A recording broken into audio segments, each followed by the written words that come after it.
সতর্কতার সাথে করবেন। একটি জীবন শেষ হয়ে যাওয়া মানে পুরো পরিবারটা ধ্বংস হয়ে যাওয়া। সবাই ভালো থাকবেন। আজকে ঘটে গেল এক হৃদয় বিদারক ঘটনা। নরসিংদীর ইটখোলা নামক স্থানে এক যুবক ইন্টারনেটের কাজ করতে গিয়ে উঠেছিল কারেন্টের খুঁটির উপরে। একটা মুহূর্ত, একটা ভুল হিসাব, কিংবা হয়তো জীবনের কঠিন প্রয়োজনে, আর সেখানেই বিদ্যুৎ স্পর্শে থেমে গেল একটা তরুণ জীবন। সে কিন্তু কোনো অপরাধী ছিল না, সে ওখানে কোনো ঝামেলা করতেও যায়নি। সে শুধু ওখানে গিয়েছিল নিজের কাজটা করতে,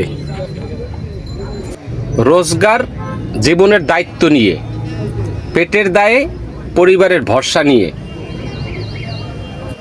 আমরা অনেক সময় খবরটা পড়ি, ভিডিওটা দেখি, হয়তোবা 2-1 মিনিট আমরা কষ্ট পাই, তারপর আবার নিজের কাজে ব্যস্ত হয়ে যাই। কিন্তু কখনো ভাবি না এই যুবকটার ঘরে হয়তো আজকেও বাবা হারালো, কেউ হয়তো ভাইকে, কেউ হয়তো ছেলেকে, কেউ একমাত্র উপার্জনক্ষম মানুষটাকে। এই সমাজে কিছু মানুষের জীবন যেন খুবই সস্তা, কারণ তারা গরিব, তাদের কোনো নিরাপত্তা নেই, তাদের বিকল্প নেই, তাদের না বলারও সুযোগ নেই। ঝুঁকি জানার পরও তারা উঠে যায় এইসব ধরনের খুঁটির উপর, কারণ নিচে দাঁড়িয়ে থাকলে পেটের আগুন নিবানো যাবে না। আমরা অনেক সময় বড় বড় কথা বলি যে সেফটি মানতে হবে।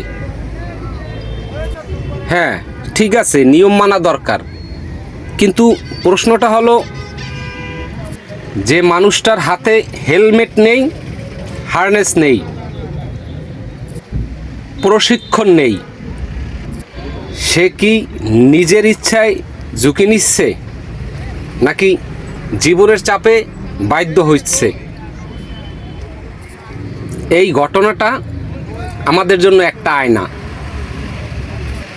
এটা শুধু একজনের মৃত্যু নয়, এটা আমাদের সমাজ ব্যবস্থার ব্যর্থতারও কথা বলে।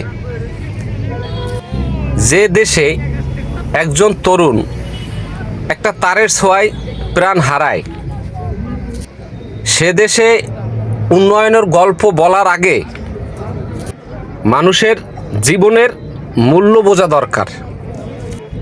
আজ সে মারা গেছে, কাল হয়তো আরেকজন যাবে। যদি আমরা শুধু চুপ করে দেখি আর কিছুই না শিখি, শেষে একটা কথাই বলতে চাই, গরিব মানুষদের আমরা বলি, আপনাদের জীবনটাই আপনাদের সবচেয়ে বড় সম্পদ। কাজ দরকার, টাকারও দরকার, কিন্তু প্রাণের চেয়ে কিছুই বড় নয়।